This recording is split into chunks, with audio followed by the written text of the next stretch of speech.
प्रिय विद्यार्थी मित्रमैत्रिणींनो तथा सन्माननीय पालक, नमस्कार. मी प्रशांत बनसोड क्लासेसचा संचालक प्रशांत. विद्यार्थी मित्रांनो, नुकतीच काही दिवसांपूर्वी तुम्ही 10वीची परीक्षा दिली आहे आणि तुमची 10वीची परीक्षा संपते न संपते तोच संपूर्ण देशाची कोरोनाची परीक्षा सुरू झाली. या परिस्थितीमध्ये तुमच्यासमोर तुमचं करिअर, तुमचा अभ्यास, तुमचं भवितव्य याविषयी काही संभ्रम निर्माण झाले असतील. अनेकांना भीती देखील वाटत असेल की नेमका आपल्या अभ्यासावरती आणि आपल्या करिअरवरती या परिस्थितीचा काय परिणाम होतो. प्रसंग अवघड आहे, परंतु लक्षात ठेवा, जी प्रसंगाला शरण जातात ती लहान असतात, जी प्रसंगावर मात करतात ती महान असतात आणि स्वतःच्या कर्तृत्वावरती जे संपूर्ण प्रसंगच बदलवून टाकतात ती खरी इन्सान असतात. म्हणून आपण प्रसंगाला शरण नाही जायचं आहे. आपल्याला आपल्या हिमतीवरती, स्वतःच्या नियोजनावरती या प्रसंगावर मात करून स्वतःच्या करिअरला योग्य दिशा द्यायची आहे. विद्यार्थी मित्रांनो, तुम्हाला व्याकरणाच्या परीक्षेमध्ये एक प्रश्न येत असतो. आपल्याला एक वाक्य दिलं जातं आणि त्या वाक्यासमोर कंसामध्ये सूचना असते. त्यात सांगितलेलं असतं, दिलेल्या कृत्याचा काळ बदला. प्रश्नपत्रिकेत दिलेल्या कृत्याचा उत्तरपत्रिकेमध्ये काळ बदलता येतो, परंतु आयुष्यामध्ये मात्र केलेल्या कृत्याचा काळ बदलता येत नाही. जो काळावर स्वार होतो तोच यशस्वी होतो. त्यासाठी वेळेवर आणि स्वतःच्या क्षमतेवर हुकूमत गाजवावी लागते. काळावर स्वार व्हायचे असल्यास स्वतःला, स्वतःच्या आयुष्याला दिशा देणं गरजेचं आहे. तुम्ही नदीमध्ये वाहणारा लाकडाचा ओंडका पाहिला असेल. तो लाकडी ओंडका पाण्याचा प्रवाह ज्या दिशेला नेईल त्या दिशेला वाहत असतो. पण त्याच लाकडी ओंडक्याला कापून जर त्याच्या फळ्या बनवल्या आणि त्या फळ्यांपासून नाव तयार केली आणि त्या नावेला किंवा होडीला जर शीड उभारलं तर तेच लाकूड जे दिशाहीनपणे वाहत होतं ते आता त्याच्या स्वतःच्या मनाप्रमाणे, स्वतःच्या मर्जीप्रमाणे हवं त्या दिशेला जाऊ शकतं. अगदी त्याला वाटलं तर पाण्याच्या प्रवाहाच्या विरुद्ध दिशेला देखील. आपल्या आयुष्याचे असंच आहे विद्यार्थी मित्रांनो. जर आपण स्वतःवरती व्यवस्थित प्रोसेसिंग केली नाही, स्वतःची व्यवस्थित ग्रूमिंग केली नाही तर आपण देखील त्या लाकडी ओंडक्यासारखं लोकांच्या मताच्या प्रवाहाबरोबर दिशाहीनपणे वाहत जातो. जर आपल्याला स्वतःच्या कल्पनेप्रमाणे, स्वतःच्या मनाप्रमाणे आयुष्य घडवायचं असेल तर त्यासाठी गरज असते स्वतःला तासून घेण्याची. आपल्याला त्या लाकडी ओंडक्यापासून तयार झालेल्या फळ्यांप्रमाणे स्वतःला तासून घ्यावं लागेल. स्वतःचं एका नावेमध्ये रूपांतर करावं लागेल आणि मग त्याला ज्ञानाचं शीड उभारावं लागेल, जेणेकरून आपल्याला वाटेल त्या दिशेने आपण जाऊ शकतो. आपल्या मनानुसार आपलं स्वतःचं आयुष्य आपण घडवू शकतो. काही विद्यार्थ्यांना सवय असते, ते परिस्थिती स्वतःहून बदलेल, आपोआप काहीतरी घडेल असं प्रचंड आशावादाने वाट पाहत असतात.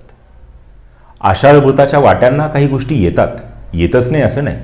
वेगाने प्रगतीकडे धावणाऱ्यांनी स्वतःला अनावश्यक वाटल्या म्हणून मागे ठेवलेल्या असतात, त्याच या गोष्टी असतात. म्हणून आपल्याला जर काही मिळवायचं असेल तर आपण फक्त वेट अँड वॉच करून चालणार नाही. त्यासाठी आपल्याला त्या गोष्टीमध्ये पार्टिसिपेट व्हावं लागेल. आपल्याला स्वतःवरती मेहनत करावी लागेल. स्वतःवरती मेहनत करण्यासाठी सर्वात पहिली पायरी जी आहे ती म्हणजे आपण स्वतःला ओळखणे. मी बऱ्याचशा विद्यार्थ्यांच्या तोंडून वाक्य ऐकत असतो, मी त्याला पुरता ओळखतो, मी तिला पुरता ओळखतो. त्याला ओळखून काय होणार आहे बाबा? स्वतःला ओळख, ते जास्त महत्त्वाचं आहे, ते जास्त गरजेचं आहे. आपण स्वतःला जोपर्यंत ओळखणार नाही तोपर्यंत आपण स्वतःला घडवू शकणार नाही. आपण इतरांवरती प्रेम करतो, त्याच्या किंवा तिच्यासाठी आपण टापटीप राहतो. तसं स्वतःवर प्रेम करा. स्वतःची एक प्रतिमा तयार करा आणि स्वतःच्या मनामध्ये त्या प्रतिमेला कायम जपा. जी स्वतःवर प्रेम करतात तीच माणसं आयुष्यामध्ये यशस्वी होतात. तुम्ही म्हणाल, स्वतःवरती प्रेम का करावं? का? तुमच्या स्वतःवरती प्रेम करण्यासारखं तुमच्यामध्ये काहीच नाही आहे? आणि असं जर तुम्हाला वाटत असेल तर मला एक गोष्ट तुम्हाला इथे नमूद करावी वाटते. परमेश्वर हा अत्यंत थोर आणि महान कलावंत आहे. त्याने आपली सर्वोत्कृष्ट कलाकृती म्हणजे मानव ज्यावेळी निर्माण केलंय त्यावेळी कोणत्याही दोन माणसांना त्याने एकसारखं नाही बनवलं. तुमच्यासारखा 100% सिमिलर असा या जगामध्ये कुणीही नाही आहे.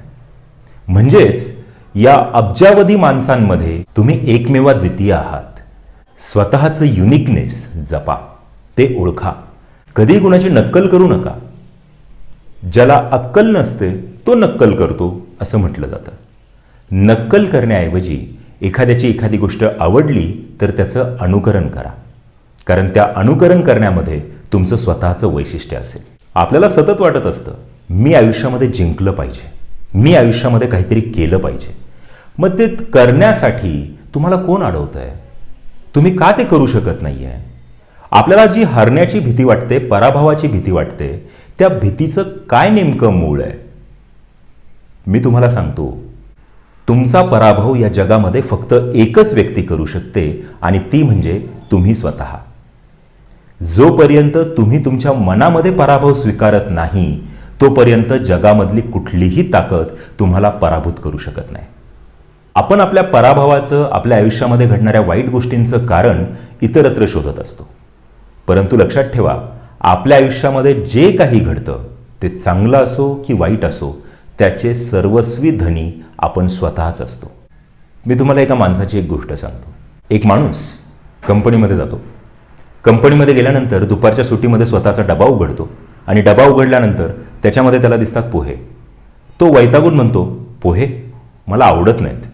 दुसऱ्या दिवशी परत दुपारच्या सुट्टीमध्ये तो डबा उघडतो, त्यामध्ये पुन्हा पोहे. तो परत वैतागतो, म्हणतो पोहे मला बिलकुल आवडत नाहीत. असा दिनक्रम त्याचा महिनाभर चालू असतो. दररोज दुपारच्या सुट्टीमध्ये तो डबा उघडणार. डबा उघडल्यानंतर त्याला आतमध्ये पोहे दिसणार. पोहे पाहून तो वैतागणार आणि मग वैतागलेल्या चेहऱ्याने तो ते पोहे खाणार. हे बघितल्यानंतर त्याच्या सोबतचे सहकारी जे असतात त्यातील काही सहकारी त्याच्या जवळ येतात आणि त्याला म्हणतात, अरे बाबा इथे वैतागून काय फायदा आहे? इथे नको वैतागू, घरी जाऊन वैताग. तुझ्या पत्नीला सांग की तुला पोहे आवडत नाहीत आणि मग पोहे नका देत जाऊ. त्यावर तो माणूस आणखी वैतागतो आणि त्याच्या सहकाऱ्यांना सांगतो, मी अविवाहित आहे, माझं अजून लग्न व्हायचं आहे, माझ्या घरी मी एकटाच राहतो, माझा डबा सुद्धा मी स्वतः बनवतो, पण मला दुसरं काही बनवताच येत नाही म्हणून मी पोहे बनवतो. हा सगळा प्रकार तुम्हाला हास्यास्पद वाटला असेल, पण ह्या हास्यास्पद वाटणाऱ्या माणसाच्या ठिकाणी कदाचित आपण स्वतः तर नाहीये ना? एकदा तपासा. कारण आपण सुद्धा स्वतः केलेल्या कृत्यांचा परिणाम स्वतः स्वीकारायला तयार नसतो. आपल्या आयुष्यामध्ये घडणाऱ्या वाईट गोष्टींसाठी आपण इतर कुणाला तरी कारण म्हणून शोधत असतो. आपण परिस्थितीला दोष देतो. लक्षात ठेवा, परिस्थिती माणसाला बिघडवतही नाही आणि परिस्थिती माणसाला घडवतही नाही. उलट माणूसच परिस्थिती घडवतो किंवा माणूसच परिस्थिती बिघडवतो असं माझं स्पष्ट मत आहे. परिस्थितीचा बाऊ करू नका. परिस्थितीचा बाऊ करणं हे अपयशाचं लक्षण आहे. अनेक विद्यार्थ्यांना आपापसामध्ये चर्चा करताना मी ऐकलंय. त्यांचा विषय चालू असतो, ते बोलतात, मी खूप अभ्यास केला असता पण माझी परिस्थिती योग्य नाही आहे. मी जर वेळेवर आलो असतो तर मला जास्त शिकायला मिळालं असतं, परंतु माझ्याकडे यायला जायला कोणतं साधन नाही आहे किंवा माझ्याकडे फक्त सायकल आहे, मग सायकलवर एवढ्या दुरून यायला मला वेळ लागतो. लक्षात ठेवा, साधनांचा अभाव हा कधीही तुम्हाला यश प्राप्त करण्यापासून रोखू शकत नाही. आपण जर बघितलं तर चिक्कार उदाहरणं आहेत ज्यांच्याकडे कुठलंही साधन नसताना त्यांनी यश प्राप्त केलंय. गरज आहे आपण आपल्या विचारांची दिशा बदलण्याची. आपले विचारच ठरवतात आपण आनंदी राहायचं की आपण दुःखी राहायचं. आपले विचारच ठरवतात आपण यशस्वी व्हायचं की अपयशी व्हायचं. तुम्ही म्हणणार, विचार बदलल्याने काय फरक पडणार आहे? परिस्थिती बदलणार आहे का? मी तुम्हाला सांगतो. उदाहरणार्थ, जर तुम्ही मोटरसायकलनी क्लासेसला किंवा कॉलेजला येत आहेत तर तुम्ही त्या विद्यार्थ्यांकडे पहा जे सायकलनी कॉलेज किंवा क्लासेसला येत आहेत. जर तुम्ही सायकलनी क्लासेसला येत असाल तर तुम्ही त्या विद्यार्थ्यांकडे पहा जे पायी चालत क्लासेसला येत आहेत. आपल्यापैकी काही जण म्हणतील, आम्हीच ते विद्यार्थी जे पायी चालतात, आता आम्ही कुणाकडे बघायचं? मित्रांनो, तुम्ही त्यांच्याकडे बघा ज्यांना चालण्यासाठी पायच नाहीयेत. जॉर्ज बर्नार्ड शॉ यांनी एक प्रसंग लिहून ठेवलाय. जॉर्ज लहान असताना त्यांच्या वडिलांनी त्यांना शूज आणून दिले. ते शूज सुरुवातीला जॉर्जला आवडले नाहीत, नंतर मात्र आवडले. कसं? जॉर्ज स्वतःच्या शब्दात सांगतात, ते म्हणतात, I was not happy with my shoes. Then I saw a person without feet and I loved my shoes.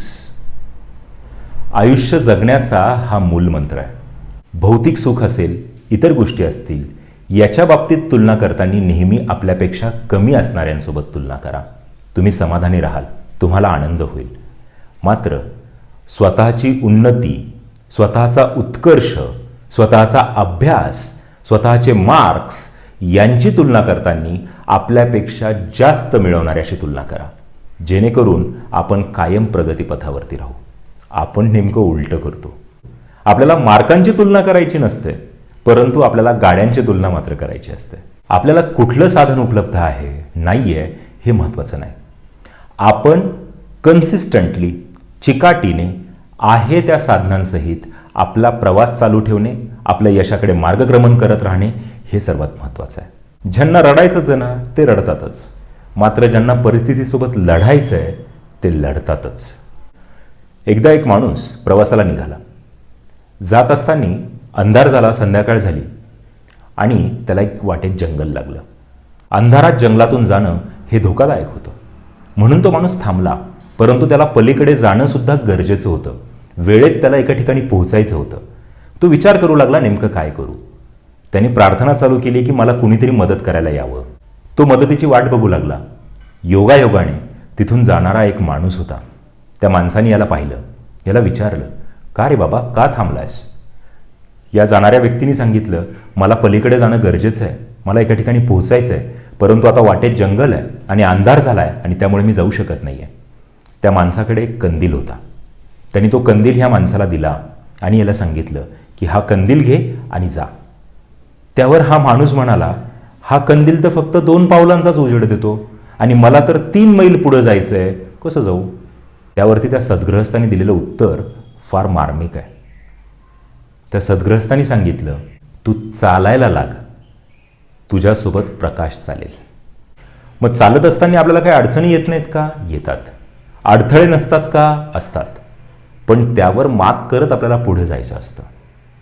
लक्षात ठेवा, पायाला टोचणारे खडे बाजूला करत, मोठे खडक असतील तर त्याच्यावर पाय ठेवून स्वतःची उंची वाढवत आणि समोर डोंगर आल्यास धडका न घेता त्याला वळसा घालून आपण चालत राहिलं पाहिजे. आपलं मार्गक्रमण चालू ठेवलं पाहिजे. मग हमखास यश मिळतं. इथे मी एक गोष्ट तुमच्यासोबत शेअर करतो. एक मठाधिपती होते. त्यांना जाणीव झाली की आता आपल्या आयुष्याचा शेवट आहे. मग आपल्या उत्तराधिकारी कुणीतरी नेमला पाहिजे, जो हा सगळा मठ बघेल. मठाचा अधिपती नेमायचा आहे, उत्तराधिकारी नेमायचा आहे, म्हणजे त्याच्यामध्ये तसे गुण असणं गरजेचं आहे. मठाधिपतींच्या असंख्य शिष्यांपैकी 4 शिष्य मठाधिपती पदाचे दावेदार म्हणून समोर आले.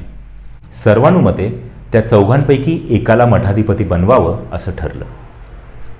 मठाधिपतींनी सांगितलं, मठाधिपतीची नेमणूक करण्यापूर्वी एक परीक्षा होईल. त्यांना 4घांनाही सांगण्यात आलं की तुम्ही 200 मैल दूर एक गाव आहे, त्या गावी जायचं आहे आणि तिथे जाऊन तिथे एक निरोप द्यायचा आहे आणि परत यायचं आहे. 4घे शिष्य म्हणाले, हे तर फार सोपं आहे. 4घांनी गुरुजींचं दर्शन घेतलं आणि मठाधिपती बनण्याच्या दिशेने प्रवास चालू केला. 25-30 मैल पायी चालून गेल्यानंतर त्या 4घांचा पहिला मुक्काम एका म्हातारीच्या घरी झाला. गप्पांच्या ओघामध्ये 4घांना कळालं की ही म्हातारी एकटी राहते. हिला कुणीही इतर नातेवाईक नाही आहे. हिची शेकडो एकर जमीन आहे, पण तिची देखभाल करणारं कुणी नाही आहे. म्हातारी बोलली, जर कुणी माझी देखभाल करायला थांबणार असेल तर माझ्यानंतर सगळी जमीन मी त्याला देईल. 4घांपैकी एकाने विचार केला, आपण जर इथे थांबलो आणि हिची सेवा केली तर सेवेचं पुण्यही मिळेल आणि नंतर आपल्याला ही शेकडो एकर जमीन मिळाल्यावर त्यातील काही जमिनीवरती आपण स्वतःचा मठ निर्माण करू आणि इथेच आपलं पुढील सर्व कार्य करू. असं म्हणून तो एक जण तिथे थांबला. उर्वरित 3घे जण पुढच्या मुक्कामाला निघाले.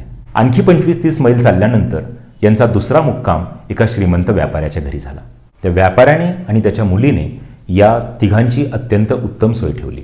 जेवणानंतर रात्रीच्या गप्पांमध्ये व्यापाऱ्याने सांगितलं, मला ही एकुलती एक मुलगी आहे, मला तिचं लग्न करायचं आहे. तिच्यासाठी मी योग्य मुलगा शोधतोय. पैसे नसले तरी चालतील, परंतु ज्ञानी असावा, कारण धनाची माझ्याकडे काही कमी नाही आणि हे सगळं माझ्यानंतर तिचंच आहे. 3घांपैकी एकाला व्यापाऱ्याची मुलगी आधीच मनात भरली होती. त्याने विचार केला, जर माझ्याकडे इतकी संपत्ती असेल, इतकं धन असेल, तर त्या मठापेक्षा कितीतरी चांगलं आयुष्य मी इथे जगू शकतो आणि माझं ज्ञानार्जनाचं कार्यसुद्धा मी इथून चालू ठेवू शकतो, असा विचार करून तो एकजण तिथेच थांबला. उरलेले दोघं दुसऱ्या दिवशी परत प्रवासाला निघाले. आणखी काही मैल चालून गेल्यानंतर त्यांना एक राजदरबार लागला. राजदरबारामध्ये या दोघांचं स्वागत झालं. राजांनी काही प्रश्न उत्तरं विचारली. दोघांनीही अतिशय समर्पक उत्तरं दिली. राजा खुश झाला. राजा म्हणाला, तुमच्यासारख्या विद्वान प्रधानाची या राज्याला गरज आहे. जर तुमच्या दोघांपैकी कोणी इच्छुक असाल तर प्रधान म्हणून मी त्यांची नियुक्ती करण्यास तयार आहे. दोघांपैकी एकाने विचार केला, त्या मठाधिपतीपेक्षा प्रधान तर किती मोठं पद, मग आपण प्रधान झालेलं काय वाईट, असं म्हणून तोही तिथे थांबला. शेवटी चौथा शिष्य एकटाच प्रवासाला निघाला. त्याचाही वाटेत अनेक ठिकाणी मुक्काम झाला. त्यालाही वाटेत प्रत्येक मुक्कामावरती काही ना काही प्रलोभन समोर आलं, परंतु कुठल्याही प्रलोभनाला बळी न पडता त्याने आपला प्रवास सुरू ठेवला. आणि त्याच्या डोक्यात ध्येय होतं की आपल्याला मठात परत जायचं आहे आणि मठाधिपती बनायचं आहे. संपूर्ण प्रवास पूर्ण करून त्या इच्छित गावी तो निरोप देऊन तो परत मठात पोहोचला. तोपर्यंत मठाधिपती शेवटचे श्वास मोजत होते. मठाधिपतीने त्याला पाहिल्या पाहिल्या मिठी मारली, त्याच्या गळ्यात हार घातला आणि मठाधिपती म्हणून त्याचा जय जयकार सुरू झाला. मित्रांनो, आपल्यापैकी प्रत्येकजण मठाधिपती बनण्यासाठीच प्रवासाला सुरुवात करतो, परंतु वाटेवरती काही ना काही प्रलोभनं येतात, चांगले चांगले मुक्काम येतात आणि आपण त्या मुक्कामांवर रमतो. आपण मूळ गोष्ट विसरून जातो की मुक्काम हा फक्त विश्रांतीपुरता आहे. आपल्याला आपल्या ध्येयाकडे जायचं आहे. मात्र मुक्कामावरच मन रमल्यानंतर आपण ध्येय विसरून जातो आणि मुक्कामावर थांबतो. त्यावेळी गरज असते आपण पुढे जाण्याची, आपण स्वतःवरती नियंत्रण मिळवण्याची, योग्य निर्णय घेण्याची. लक्षात ठेवा, एक निर्णायक क्षण आयुष्याला कलाटणी देतो. त्या क्षणापर्यंत चालत राहा. प्रवास चालू करताना आपल्या मनामध्ये वेगळे विचार असतात, ध्येय असतं आणि मुक्कामांवरती मात्र आपले विचार बदलत जातात. आपलं ध्येय बाजूला पडत जातं. जो विचार मनाच्या आतून येतो पण प्रत्यक्ष कृतीत उतरवता येत नाही, तो विचार सर्वाधिक चटका लावून जातो. 4th 5th स्टँडर्डला जाऊपर्यंत आपल्यापैकी कुणीही ठरवलेलं नसतं की आपण आपल्या पालकांशी खोटं बोलू, आपण काही चुकीचं करू, गरज पडल्यास आपण घरातनं काही पैसे चोरी करू. हे आपण कुणीही ठरवलेलं नसतं. मात्र हळूहळू पुढे जात असताना प्रलोभनाला आपण बळी पडतो. खरं तर पाल्य चुकी किंवा चोरी करू शकतो, यात सर्वात मोठा वाटा विश्वासाचा असतो. आपला गुणी मुलगा मुलगी असं काही करूच शकणार नाही याची आईवडिलांना खात्री असते. आपलाही तो मूळ स्वभाव नसतो. कुठल्या तरी प्रलोभनाला बळी पडून आपण आपल्या मूळ स्वभावापासून दूर जातो. स्वतःच्या मूळ स्वभावापासून दूर गेल्यामुळे मनाची कुतरोड चालू होते. तात्पुरता आनंद तर असतो, परंतु सत्सद विवेक बुद्धीची टोचणी कुठेतरी लागून राहते. मग मनाची प्रफुल्लता, स्वच्छंदता, आनंद आपल्याला सोडून जातात. हृदयातील खोल कुठल्या तरी कप्प्यात आपण आपल्यावरच नाराज राहतो. जगणं संपून जातं आणि आयुष्य कंठनं सुरू होतं. मनाबरोबर आपली देखील फरफट होत राहते. म्हणून योग्य वेळी योग्य निर्णय घेणं फार महत्त्वाचं आहे. कुठल्याही प्रलोभनाला बळी न पडता आपण जे ठरवलंय ते साध्य करणं, याच्यातील जो आनंद आहे तो अवर्णनीय आहे. आयुष्यात निर्णय घेणं फार महत्त्वाचं असतं. अनिर्णयाची अवस्था ही सर्वात वाईट अवस्था आहे. आपण प्रलोभनांना बळी पडतो, आपल्या सत्सद्विवेक बुद्धीच्या विरहित काहीतरी करतो. याला कारण असतं आपल्याला मिळालेलं अमर्याद स्वातंत्र्य. आपण नेहमी म्हणतो, मला वाटेल ते मी करेल, माझ्या मनात येईल तसं मी जगेल, माझं आयुष्य मी माझ्या पद्धतीने जगेल. जरूर जगलं पाहिजे, परंतु पद्धत काय आहे हे एकदा तपासून पाहिली पाहिजे. नेमकं कसं जगायचंय हेही एकदा ठरवलं पाहिजे. स्वातंत्र्य आणि स्वैराचार यात फरक असतो. आपल्या स्वातंत्र्याला नियंत्रित करता जर आलं नाही तर त्याला स्वैराचाराची पालवी फुटते. जो संयम असतो ते बंधन वाटू लागतं. जेव्हा संयम हे बंधन वाटू लागतं तेव्हा मनाची अधोगती सुरू होते आणि आपलीही. मनाप्रमाणे वागण्यात स्वातंत्र्य नसतंच मुळी, ते तर आपण स्वीकारलेलं पारतंत्र्य. मन राजा आहे, आपण गुलाम आहे. यात कुठं आलंय स्वातंत्र्य? खरं स्वातंत्र्य, खरा आनंद हा स्वतःवर विजय मिळवण्यात असतो. माउंट एव्हरेस्ट चढून गेलेल्या गिर्यारोहकाला विचारण्यात आलं, how do you feel after conquering Everest? त्यावरती त्यांनी उत्तर दिलं, I did not conquer Mount Everest, I conquered myself. हा जो विजय आहे हा मी त्या माउंट एव्हरेस्टवर नाही मिळवला, हा मी स्वतःवर मिळवला. माझ्यामध्ये असणाऱ्या भीतीवर मी माउंट एव्हरेस्ट चढून जाऊ शकतो की नाही या न्यूनगंडावरती मिळवलेला हा विजय. खरं तर स्वतःवर, स्वतःच्या न्यूनगंडावर, स्वतःच्या वासनांवर, स्वतःच्या कमीपणाच्या भावनांवर विजय मिळवण्याची गरज आयुष्यात प्रत्येक क्षणी असते. पण आपण जीवनाच्या त्या हाकेला ओ देत नाही. क्षण न क्षण निसटत जातात. उंजळीतलं पाणी अगदी नकळत निसटून जावं तसं. मग आयुष्याच्या शेवटी उरते ती फक्त रिकामी उंजळ. मग आयुष्याविषयी आपल्याला ताण वाटायला लागतो, तणाव वाटायला लागतो. आणि तणावाचे जर योग्य व्यवस्थापन नाही करता आलं तर मग आपण अजून चुकीच्या मार्गावरती चालायला लागतो. आपण व्यसनाधीन बनायला लागतो. ताणाचे, तणावाचे योग्य व्यवस्थापन करता येणं ही एक मूलभूत गरज आहे. ताण असलाच पाहिजे, तणाव असलाच पाहिजे. आपण रस्त्याने चालतोय आणि चालताना आपला पाय एखाद्या तारेवरती पडला, त्याच्यातनं काय आवाज येतो का? सूर छेडले जातात का? नाही. का? कारण तिला अजिबात ताण नाहीये. पण तीच तार जर खूप ताणून लावली तर वाजेल का? नाही, तुटेल. मग तार सर्वोत्तम आउटपुट, तिचा स्वर कधी देऊ शकेल? ज्यावेळी तिला योग्य मध्यम ताण आहे त्यावेळी. आपलं असंच आहे. आपल्याला जर अजिबात ताण नसेल तरी आपण आपलं आउटपुट देऊ शकणार नाही. आणि खूप ताणतणाव घेतलात तरी तुटून जाल, आउटपुट देऊ शकणार नाही. म्हणून योग्य ताणाचं व्यवस्थापन हे गरजेचं आहे. आणि ह्या व्यवस्थापनासाठी आपल्याला जी गरज असते ती असते योग्य मार्गदर्शनाची, योग्य संगतीची. Man is known by his company, उगीच नाही म्हणत. संगत अतिशय महत्वाची आहे. आपण कुणासोबत राहतो याच्यानुसार आपलं आयुष्य कसं बनतं हे ठरतं. तुम्हाला माहिती आहे H2 हायड्रोजन जर SO4 सोबत गेला तर त्याचं H2SO4 म्हणजे सल्फ्युरिक ॲसिड बनतं. तोच हायड्रोजन जर ऑक्सिजन सोबत गेला तर H2O म्हणजे पाणी बनतं, म्हणजे जीवन बनतं, जे सर्वांची तहान भागवण्याचं काम करतं. हायड्रोजन तोच आहे.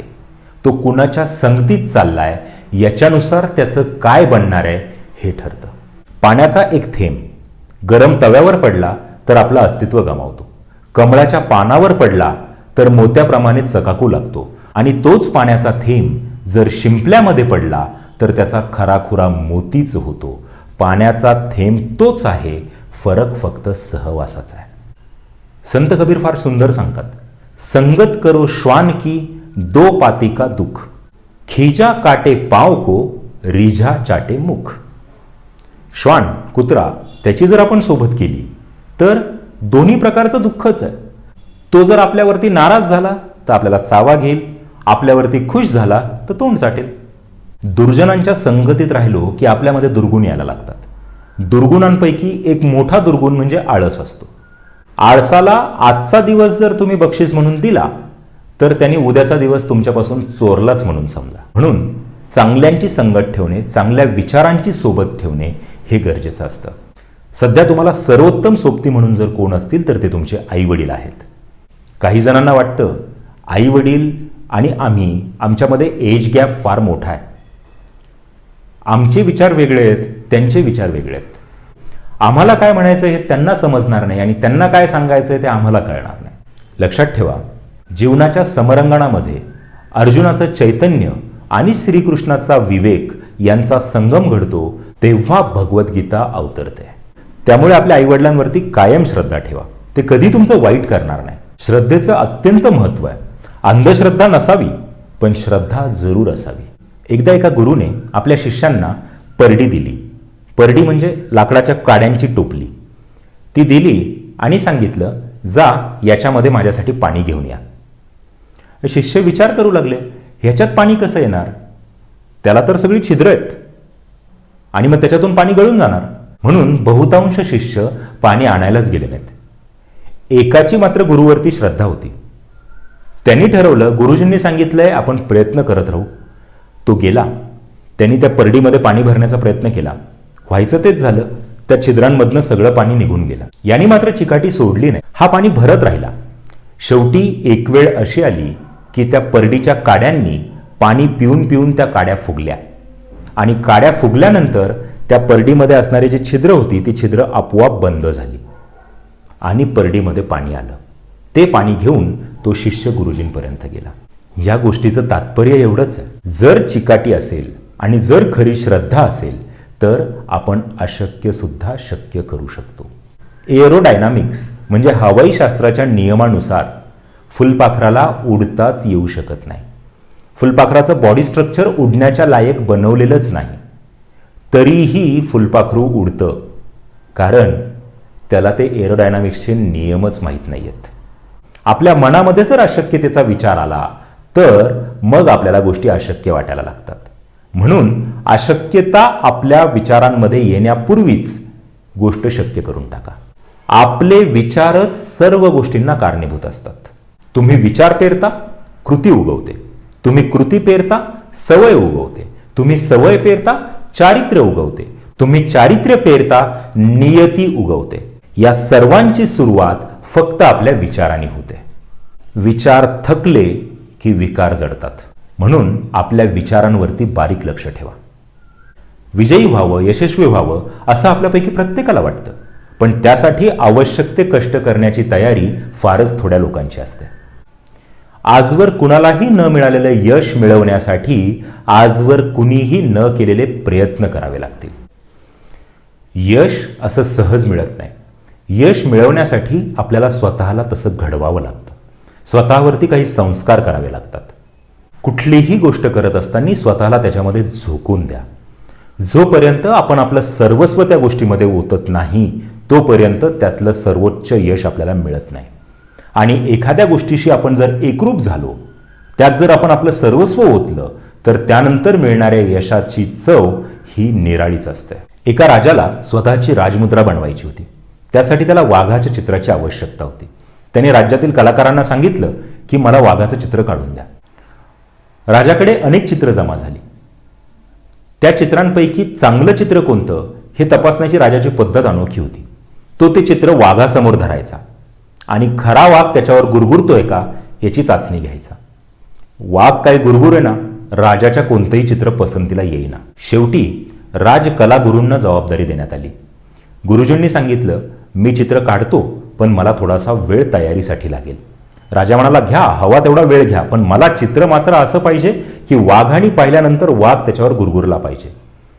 गुरु म्हणाले, ठीक आहे, पण मला तयारी करण्यासाठी जंगलात जावं लागेल. राजाने व्यवस्था केली. गुरुजी जंगलात गेले. जंगलात गेल्यानंतर वेळेमागून वेळ निघत गेला. 3 महिने उलटून गेले. राजाने शिपायांना पाठवलं आणि म्हणाले, जाऊन बघा तरी त्यांची तयारी काय चालली आहे. शिपाई गेले आणि जी माहिती घेऊन आली ती धक्कादायक होती. शिपाई म्हणाले, राजकलागुरू हे वाघांच्या कळपात राहतात. राजा म्हणाला, ठीक आहे, तयारी करत असेल करू देत, हरकत नाही. पुन्हा 6 महिन्यांनी शिपायांना पाठवलं. शिपाई गेले आणि शिपाईंनी पाहिलं आणि शिपायांनी येऊन सांगितलं, राजकलागुरू बहुता वेडे झाले. राजा म्हणाला, कसं काय? शिपाई म्हणाले, ते वाघासारखं चालतायत, वाघासारखं गुरगुरतायत, वाघासारखे डरकाळी पण फोडतायत. राजा म्हणाला, त्यांना माझ्यासमोर घेऊन या. राजकलागुरूंना महाराजांसमोर आणण्यात. राजा म्हणाला, गुरुजी हे काय चाललंय? तुम्हाला चित्र काढायला पाठवलंय, तुम्ही हे काय उद्योग करतायत? कुठे चित्र? गुरु म्हणाले, 2 मिनिटात काढतो. आणि चित्र काढण्याचं साहित्य मागवण्यात आलं आणि गुरूंनी खरोखर अवघ्या 2 मिनिटांमध्ये वाघाचं चित्र काढलं. ते चित्र काढल्यानंतर नेहमीप्रमाणे राजा घेऊन वाघासमोर गेला. त्या चित्राला पाहताच वाघ गुरगुरायला लागला, डरकाळी फोडायला लागला. राजा खुश झाला. राजा म्हणाला, हे तर सगळं ठीक आहे, तुम्हाला जर 2 मिनिटात चित्र काढता येत होतं तर मग तुम्ही 6 महिने वेळ कशाला घेतला? त्याच्यावरती राजकलागुरूंनी सांगितलं, चित्र काढायला 2 मिनिटं पुरेशी आहेत, पण त्याची तयारी करण्यासाठी मात्र 6 महिने आवश्यक होते. वाघाचं चित्र काढण्यासाठी स्वतः वाघ व्हावं लागतं. कुठलीही गोष्ट करण्यासाठी स्वतःला त्यामध्ये पूर्णपणे झोकून द्यावं लागतं. ही झोकून देण्याची तयारी जर तुमच्यामध्ये असेल तर तुम्हाला यशस्वी होण्यापासून कुणीही अडवू शकत नाही. झोकून देण्यासोबतच नियोजन आणि पूर्वतयारी देखील महत्त्वाची आहे. अब्राहम लिंकन म्हणतात, मला झाड कापण्यासाठी जर 10 तासांचा वेळ मिळाला तर त्यातील 9 तास हे मी कुऱ्हाडीला धार लावण्यात घालवील. Planning is the most important thing. Always remember, if you fail to plan, you plan to fail. तुम्हाला जर यशस्वी व्हायचं आहे ना, तर एक सोपी गोष्ट सांगतो, रोज आईस्क्रीम खा. आईस्क्रीम म्हणजे कुठलं? नॅचरल्सचं, बटरस्कॉच, दिनशॉस नाही. आईस्क्रीम म्हणजे आ म्हणजे आत्मविश्वास, ई म्हणजे इच्छाशक्ती, स म्हणजे सकारात्मक विचार, क्री म्हणजे क्रियाशीलता, म म्हणजे महत्वाकांक्षा. ह्या 5 गुणांचं आईस्क्रीम जर तुम्ही रोज खाल्लं, हे 5 गुण जर तुम्ही अंगीकारलेत, तर तुम्ही निश्चितपणे यशस्वी व्हाल. आजचा काळ हा चौकटीत राहून विचार करण्याचा नाहीये. Think out of the box. प्रत्येक गोष्टीला 2 किंवा त्यापेक्षा जास्त बाजू असतात. आजच्या काळामध्ये एखाद्या गोष्टीच्या दुसऱ्या बाजूचा विचार करता येणं अत्यंत आवश्यक आहे. एकदा एक सद्गृहस्थ डॉक्टरांकडे गेले आणि म्हणाले, मला कमी ऐकू येण्यावरती औषध द्या. डॉक्टर म्हणाले, तुमच्या कानाची तपासणी करून औषध देतो. सद्गृहस्थ म्हणाले, मला औषध माझ्या पत्नीसाठी हवं आहे. डॉक्टर म्हणाले, मग त्यांची तपासणी करावी लागेल. सद्गृहस्थ म्हणाले, नाही, मला तिला सांगायचं नाहीये की तिला ऐकू येत नाही. डॉक्टर म्हणाले, असं काही होऊ शकत नाही. सद्गृहस्थांनी आग्रह धरला. डॉक्टर म्हणाले, ठीक आहे, किमान किती अंतरावरनं त्यांना ऐकू येत नाही याची तरी मला माहिती द्या, जेणेकरून मी औषध देऊ शकेल. सद्गृहस्थ घरी निघाले. घरी गेल्यानंतर घराच्या कंपाऊंडचा गेट उघडत असताना त्यांना किचनच्या खिडकीमधनं पत्नी काहीतरी मध्ये काम करताना दिसल्या. यांनी ठरवलं, आता आपण तपासूयात किती अंतरावरनं ऐकू येतं. सद्गृहस्थांनी आवाज दिला, अगं काय करते? काही उत्तर आलं नाही. हे मध्ये गेले. घराच्या दरवाज्यातनं आवाज दिला, अगं काय करते? तरी काही आवाज नाही आला. हे किचनच्या दरवाजापर्यंत गेले आणि दरवाजामधनं आवाज दिला, अगं काय करते? तरीही काही उत्तर नाही आलं.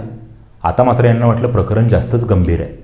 हे गेले आणि त्या पत्नीच्या पाठीमागे उभे राहून तिला विचारलं, अगं काय करते?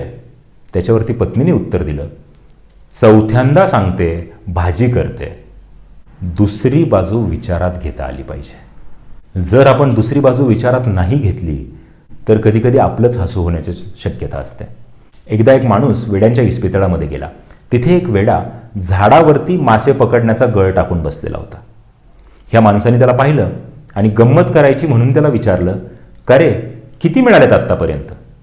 त्यावरती त्या वेड्याने उत्तर दिलं, असा वेड्यासारखा प्रश्न विचारणारे सकाळपासून तुम्ही 7वे. दुसरी बाजू विचारात घेऊन झोकून देऊन ज्यावेळी तुम्ही एखादं काम करता त्यावेळी तुम्हाला यश मिळतं. अनेक विद्यार्थ्यांचा एक कॉमन प्रश्न असतो, सध्या कोणत्या फील्डला जास्त स्कोप आहे? लक्षात ठेवा मित्रांनो, स्कोप हा कधीही कुठल्याही फील्डला नसतो, त्या फील्डमधल्या काम करणाऱ्या व्यक्तीला असतो. जर तुम्ही सर्वोत्कृष्ट असाल तर तुम्हाला सगळ्याच फील्डमध्ये स्कोप आहे, आणि जर तुम्हीच चांगले नसाल तर कुठल्याच फील्डमध्ये तुम्हाला स्कोप नाही. आपण जर म्हणत असू की डॉक्टर बनण्यामध्ये स्कोप आहे, तो गल्लोगल्ली पेशंट्सची वाट पाहणारे डॉक्टर आहेत. दुसऱ्या बाजूला ज्यांची महिने अपॉइंटमेंट मिळत नाही असे डॉक्टर सुद्धा आहेत. म्हणजे स्कोप हा डॉक्टर पेशाला नाहीये, त्यात असणाऱ्या व्यक्तीला आहे. There is always a room at the top. तिथे नेहमी जागा आहे, तिथे स्वतःला बसवा. मग तुम्ही काय काम करता यांनी फरक पडत नाही. तुम्ही अगदी रस्ता झाडण्यासारखं साधं काम जरी करत असाल ना, तरी ते इतकं मन लावून करा, इतकं जीव ओतून करा की बघणाऱ्यांनी म्हटलं पाहिजे, इतका छान झाडलेला रस्ता मी माझ्या आयुष्यात पाहिला नाही. एखाद्या कलाकाराने कलाकृती सादर करावी, एखाद्या चित्रकाराने स्वतःचं चित्र काढावं, एखाद्या संगीतकाराने स्वतःचा कला आविष्कार दाखवावा. तसं हा रस्ता म्हणजे ह्या झाडणाऱ्याची कलाकृती आहे. ह्या माणसाने स्वतःचं सर्वस्व ओतून काम केलेलं दिसतंय. लोक म्हणतात अनुभव हा सर्वोत्तम शिक्षक आहे. मला मान्य आहे, परंतु त्याची फीस खूप जास्त आहे. कधी कधी आपलं पूर्ण आयुष्य निघून जातं, पण त्याची फीस आपल्याला देता येत नाही. म्हणून नेहमी स्वतःच अनुभव घेतला पाहिजे गरजेचं नाहीये. आपल्याला इतरांच्या अनुभवातून देखील शिकता आलं पाहिजे. मुळात अनुभव आहे काय? मी तर म्हणेन अनुभव म्हणजे सभ्य शब्दात मांडलेल्या चुका असतात. मग त्या आपण करून पाहणं गरजेचं आहे का? दुसऱ्यांच्या चुका पाहून धडा घ्या. सगळ्या चुका स्वतःच जर करून पाहायला लागलात तर आयुष्य कमी पडेल, पण चुका संपणार नाही. आपण स्वतःला यशासाठी घडवणं गरजेचं आहे.